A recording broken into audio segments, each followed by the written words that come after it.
All right, ladies and gentlemen, welcome to June. Woo! Wow, at the end of this month, we'll be halfway through the year. All right, today, folks, we are very fortunate from the Yerba Linda office, Anaheim Hills. I'm sorry, MKenzie. We have MKenzie Yamazaki. MKenzie, welcome to the show. Good morning. Thank you. Awesome. We'll start off by telling them a little about yourself, how long you've been in the business, all that good stuff, please. So my name's MKenzie. I just passed 6 years in real estate. And yes, I work in the Anaheim Hills office, and I mainly work off of my sphere of influence, just referrals and SOI. Awesome. And you're very humble, so I'll tell them. And you were Rookie of the Year your first year, so congratulations there. Yeah. Thank you. Yeah, that was exciting, really cool. Wasn't it? That was my goal. Yeah, it was. When I went to, so I started in March. So the first event that I went to in my office was the award ceremony, which is kind of cool for that to be the first thing. And so when they called Rookie of the Year, I was like, man, that's something like obtainable. Like I can do that. So, I basically kind of had a year from there to achieve that. So that was really fun, and that was really cool for me. Okay, I'm cool. very goal oriented, so as soon as I can set a goal, it's a lot easier for me to hit it. Right, and then you become focused on the goal and so forth. That's great. And I think a lot of people don't realize how important that is for setting a goal. It's like setting that little mental GPS in your head, and then all of a sudden you start going for it, right? Yeah. Definitely, I write all my goals out every year, and then obviously, just throughout the year, I kind of check back in on them, and sometimes I change something or add something. But yeah, it's a lot easier when I can just look at a goal and then try to reach it. I'm laughing when you're describing it because a lot of people, I'll say, set a goal and they'll go, "Oh, that's too stressful." I'm like, well, it's kind of supposed to be. Like Yeah. When you go to the gym, you don't use styrofoam weights, right? You use, unless you're in the water, you use, like they got to weigh something. It has to be a little stressful on your muscles. And, I don't want to set a goal that's too stressful. I always laugh and go, well, that's the whole idea. You have to put yourself under a little, but it's positive stress, right? It's not negative stress. Yeah, I actually feel less stressed setting goals because I feel like I have a direction and like I know what to like wake up and do every day. If I have no goal set, I just feel like I'm kind of just like hanging out. Like I just feel a little lost. So for me, it's more of I think it's more comforting. Right. And what you just described is, I describe it this way. You have to have a purpose. You don't have a purpose, you're like a ship without a rudder, and it doesn't go well. Yeah. Okay. All right. So you mentioned your sphere and so forth. Just give them a little idea of how you do that. Like, what's the how you keep in touch? What are some of the ways you do that? Yeah. So my entire business, to be honest, I've actually only done one I'd consider this a referral too. I've never actually done a deal with anyone that I don't know. So my entire business has been sphere of influence or a referral from my sphere of influence to some, one of their friends or families, which becomes, my friends. I would say I'm pretty social, and I like to, like, if I get invited to an event or a party or anything, I always go. So I don't really miss out on those. I don't really talk business at them, but my main thing is I'm always out and about with friends and family. And then I add anyone and everyone, like even down to like my kids' soccer coaches or, just friends that I meet at like the gymnastics practice or anything like that. I always add them to Instagram, and that's kind of where I flood, like I'm a realtor. But then in person, I'm really just their friend and I just hang out and I don't really talk business much. But on my Instagram and on my Facebook, I always post, when I have like a new opening or a closing, or if I'm doing an open house, or even like real estate tips, just anything kind of real estate related. And that's really how I get all of my business, is all my friends and family. I add all of them on there, and then they see that. And every time I see them like at, the next event or something, like, oh my gosh, you're doing so well. Like, I love following your page or whatever it is. And that's how I get all my business. I used to only do Instagram, but Jenny told me I should really add Facebook in there. So I added Facebook a few years ago, and it's funny, I didn't realize, but I have friends on Facebook that don't have Instagrams. So it is nice. So I think both of those would be good. Yeah, I agree with that 100%. I was going to say anybody who's following you on Instagram knows that you're in real estate because you do a really good job mixing it up too.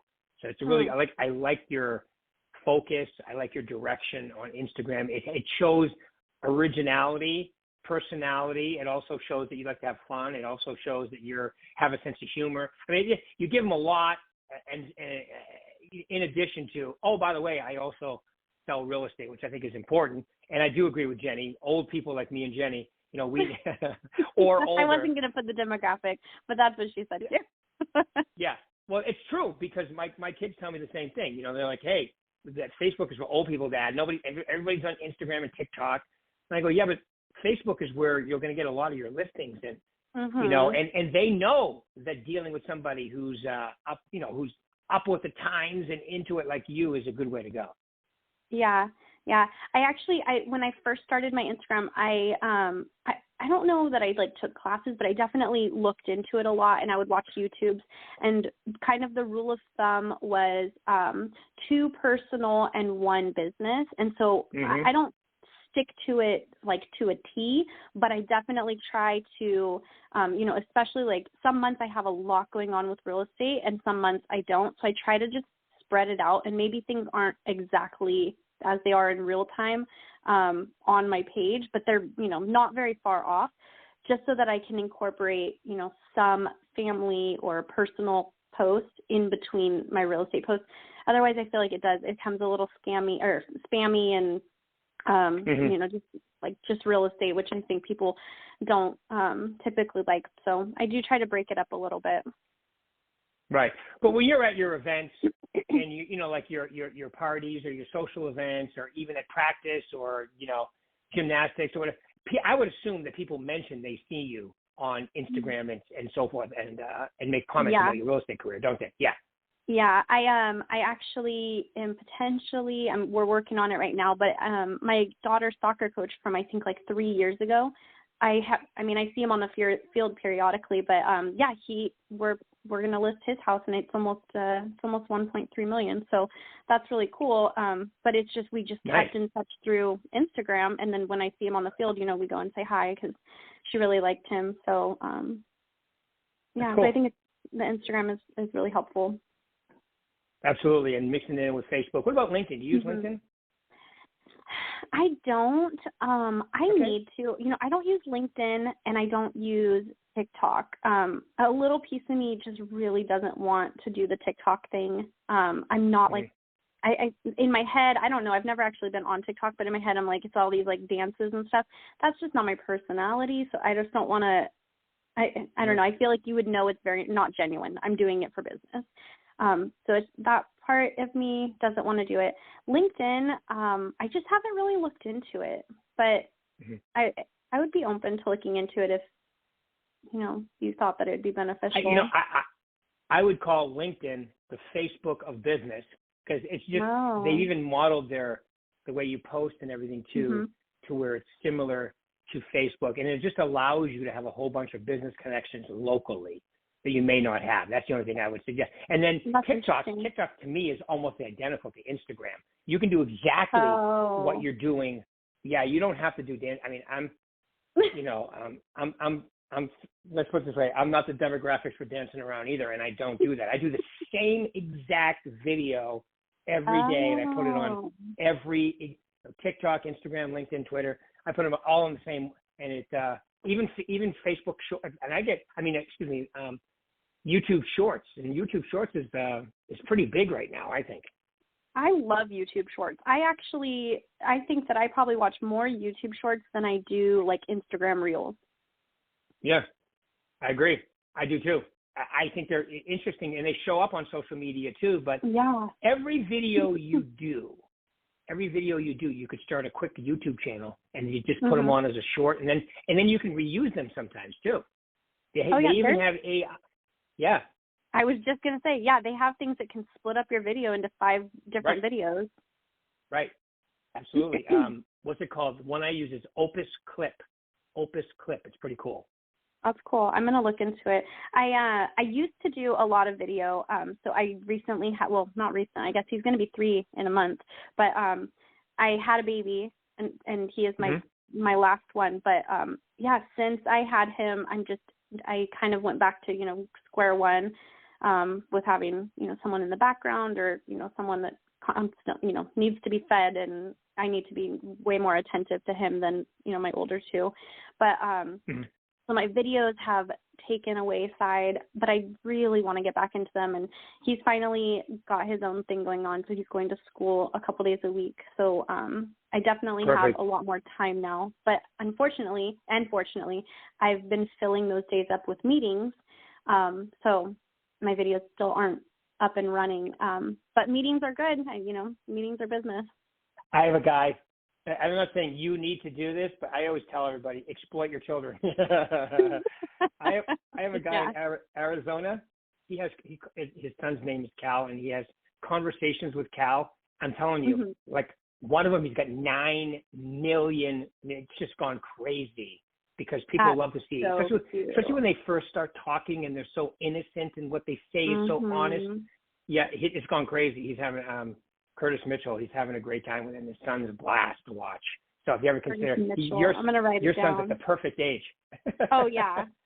Yeah, he's forming sentences, and they're still, still very new. And very cute. fresh. Yeah, right, cute. Exactly.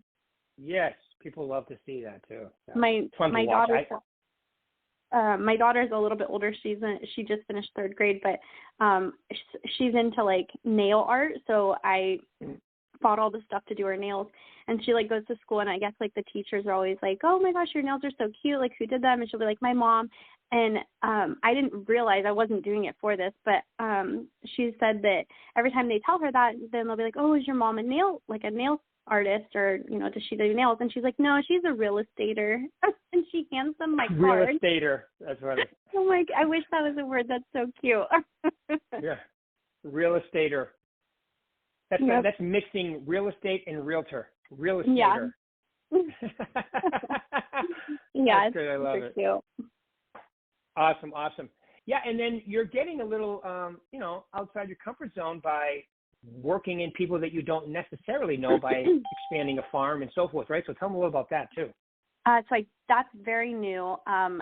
So I don't have much to report on it yet, but I know my biggest flaw is that I don't have a consistent farm. I never have, and I think it's because my bread and butter and my comfort zone is my SOI. So this year, my big goal was to get a farm, and so I've done this before where I've tried to do a farm, and then, I'm really motivated and I'm really into it. So I make the flyer, I send it out, and then, the next month comes and I do the same thing. And then if I just hit like a just not creative month where I just can't think of a flyer, I stop, and then it kind of just went downhill from there. So this year, I know that about myself already. So I signed up with Corfax, and so I just picked out the 12 flyers on one day, and it just automatically sends them at the same time every month, and then they just charge my card. And with that, I felt like it was going to be the motivation of seeing that charge every month that was going to make me like want to nurture and take care of my farm a little bit because I'm paying for it. So I'm really excited. I've had a couple clicks, and I've put them on a drip mail system. So that's been really nice. I need to just keep being out and about and walking my farm. But it is very close to where I live and where my kids go to school and where their sports are. So I do think that I will end up running into and passing people also just like within being in the city, which is nice. Yeah. Yeah, and they'll love seeing you too, because some of them you'll probably have already seen on Instagram, and as you go through it, make sure you're connected with them on Instagram and Facebook and so forth too, so they can see all your videos as well. I went through it to kind of try to add people, and I realized that one of the houses in the farm is actually the doctor that my delivery doctor for my daughter. I was like, that is such a small world. It is a small world. See that? Yeah. Good. And I think that'll be so good to get out there and just say hi to people and the personal touch.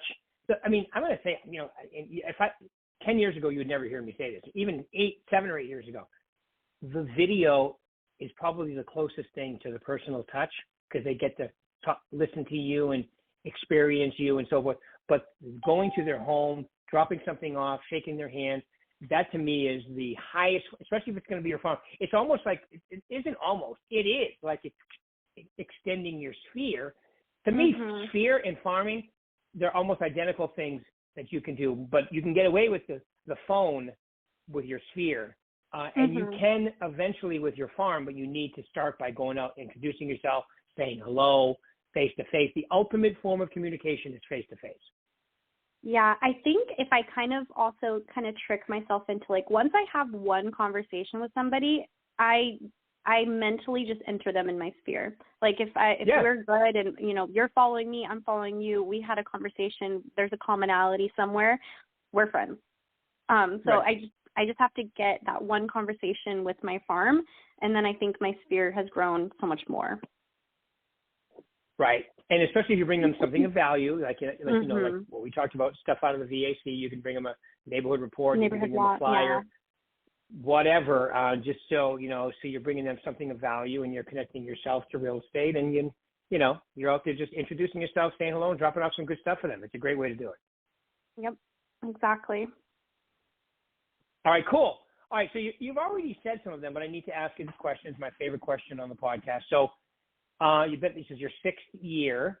Obviously, you're doing very well. You're a Rookie of the Year as well, as we said earlier. Tell them your top 3 things when you think about real estate. To be good at this business, what are the top 3 things you tell them to focus on? Consistency. I would say stay consistent. I'm very consistent on, well, I wouldn't say very consistent, but I'm as consistent as I can be on like Facebook and Instagram. I'm very consistent with showing up. If I'm invited, I'm going to be there. And I think that's like a huge part of it, is just staying, whatever you end up picking as how you're going to get your business, is just staying consistent, because it definitely has like highs and lows just throughout the year or years, just depending on, you know, the market or whatever's going on. And I constantly have to remind myself, like, today is slow, but, you know, I just keep doing the motions, and then it just, everything, you know, comes together. So that would be like probably my number one. So be consistent, whatever you decide to do. There's no such thing as perfection, but you can be consistent. Yeah. Yeah, it's the easiest thing, just waking up and being consistent. My next one, so this is probably goes back to when I first started, but I still kind of feel this, especially when I want to do something different. And it's like pretty elementary, but fake it till you make it. And and I really kind of live by that. Like, I dress the part, I show up to everything. I practice scripts. Like, if somebody asks me like about the rates, or if somebody asks me about the market, or, you know, supply and demand, or if inventory, anything, like, I practice scripts all the time, and I practice them in the mirror, I practice them in the shower. Like, I just practice them all over, because as soon as I'm asked a question, I don't have like a deer in the headlights look. I just like spit out what I've been like saying all day, or, you know, and I practice them often, because if I'm out, and I mean, I don't know, I just get a question when I just least expect it. I just feel like my words just flow out, and it just comes out really natural. And especially, like, I kind of want to jump into higher price point. So, you know, dressing the part, and I mean, I don't know what a realtor should dress like, but just in my head, I just feel like when I dress a certain way, like, I feel more confident, and like that I could tackle some of these things. So I think fake it till you make it. I mean, it sounds very elementary, but I think it works. Yeah, I wrote down act the part. That's what I think. You know, I know what you're saying. Act the part, I think, is really and I good, because because so many people use that fake it till you make it. I think is, and I know what you're saying. You're saying it sounds cheesy. Yeah, you show up, you dress the part, you practice what you're going to do, You know, so I would say that you're not faking anything. I'm saying that, you know, you're doing. I agree with you. Like, I wear a suit every day. I don't always have a tie on, but I wear a suit every day. And if I was going to a listing presentation, I would have a tie on, because it's exactly. You know, like, it gives you confidence. It's like saying, okay, game time. I'm dressed for the game. Yeah, I have a listing right now, and I didn't realize that it meant anything to this specific person, but so I have a listing right now, and we just entered escrow last week, but, you know, we had showings prior to that, and this listing is one of my high school friends' moms.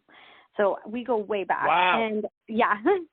and she called me one day, and she was like telling me that, you know, the people came and that it was a good showing and whatever. And she was like, it's so weird. Their realtor wasn't even dressed nice. And in my head, I was just like, oh my, like, everyone's watching everything all the time. Of course. So I mentally took a note, like, I mean, every time I've seen her, I've always been dressed professionally, but I mentally knocked down, like, you know, yeah, we're friends from high school, but, like, she expects a certain, you know, persona, like a certain performance. And so I thought that was really interesting, because I hadn't heard her say that before. And that's such a great point too, MKenzie. I mean, think about the money that someone's spending to sell their home with their real estate agent, with both sides included and everything. I mean, you know, I mean, the average commission in your office is off the charts. Your average sale price in your office is close to $1 million. Yeah. Think about that. So if you do even whatever percentage, okay, that's a lot, $40,000, $50,000, $60,000. That's a lot of money. Yeah. And I think people are saying to themselves in their head, is this person I'm working with worth that money? And being dressed the part is the easiest one of all of them, right? It is. Yeah, definitely is. Yeah. Yeah. I agree with you. You're preaching to the choir. I agree with you 100% on that one. Yeah. Okay, my third one, my last one is do whatever works for you. And I mean this because when I first started, and even now, I go to so many meetings, and I watch so many YouTubes, or I watch coaching, and I take your coaching calls. And sometimes I feel like when I first started, I would get flooded with, like, go out and door knock, or go do the cold calls. Just pick up the phone, start the cold calls, or whatever it is that we're learning about that day.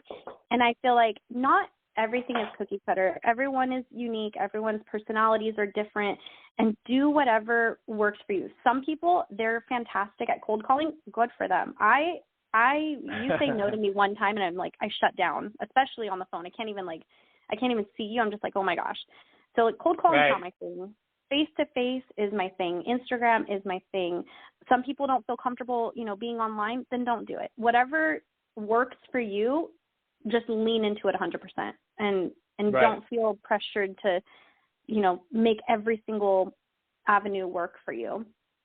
So I feel like I've really found my niche, although now that I've gotten very comfortable with it, I am stepping out of my box, and I'm going into my farm and trying to do the door knocking, because I do want to try something new now that I not mastered my sphere of influence, but just I feel very comfortable with them. So I'm trying something new now, but I think in the beginning, like, whatever feels the most comfortable, just do it 100% and stay consistent with it. Right. I love it. Cool. So be consistent, act the part, and do whatever works best for you. And you even snuck in a little bit about practicing scripts in there too, which I think is a great idea. Mm-hmm. I do. I practice scripts. I used to feel a little silly, but just hearing myself say it out loud when someone asks, I'm like, oh my gosh, like, I don't even feel like I thought about the answer, because I thought about it and practiced it so much before I even got asked the question. So practicing scripts makes me feel so much more comfortable and confident, just being out and about and hearing the random question. That's a great point. Too. Jim Nance and Freddie Couples. A lot of people don't know this, but you know who Jim Nance is? Jim Nance is the guy who does golf on, I think it's NBC, right? Jim Nance. He also does the Olympics. And Freddie Couples is one of the most decorated golfers of all times. But when they were in college, they were roommates. And Jim Nance, and they would role play Jim Nance interviewing Freddie Couples after he won the Masters. And guess what? When he won the Masters, so my point is that they've when you're somebody who does something really well, you practice it, you experience it, you see yourself achieving it. And that's what you're talking about too. So when the time comes, it's not like new to you because, like you said, the deer in the headlight looks isn't that attractive when people are spending all kinds of money or they're nervous. Exactly. That's the last thing they want to see. They want you to feel confident. They want to feel confidence from you, for sure. Yeah, so true, so true. Cool. All right, awesome. Well, any final words you want to leave these lovely people in Facebook land today? By the way, you're not Facebook land. I'm sorry, on the podcast today. Yeah, get out there and get a deal. I tell myself that every day. I love that. That's the mentality, right? Where's my next deal coming from? Get out there. Yep. Yep. My little joke with myself was I used to call that in the hunt mentality. You're always in the hunt for the next transaction. Oh, yeah. Even when I get a transaction, I'm like, where's my next one? Because this one's closing in 30 days. I'm always looking for the next. I love it. I love it. Well, McKenzie, thank you very much for taking your time out today. I really appreciate that, everybody. If you have any referrals for California, especially if they're in Anaheim Hills area, MKenzie Yamazaki, you guys. Send them my way. There you go. Thank you so much. My pleasure. Thank you. This is awesome. I really appreciate your time. Awesome. Thank you. Have a nice day. Bye, and bye, everybody. Yes. Thank you. You too.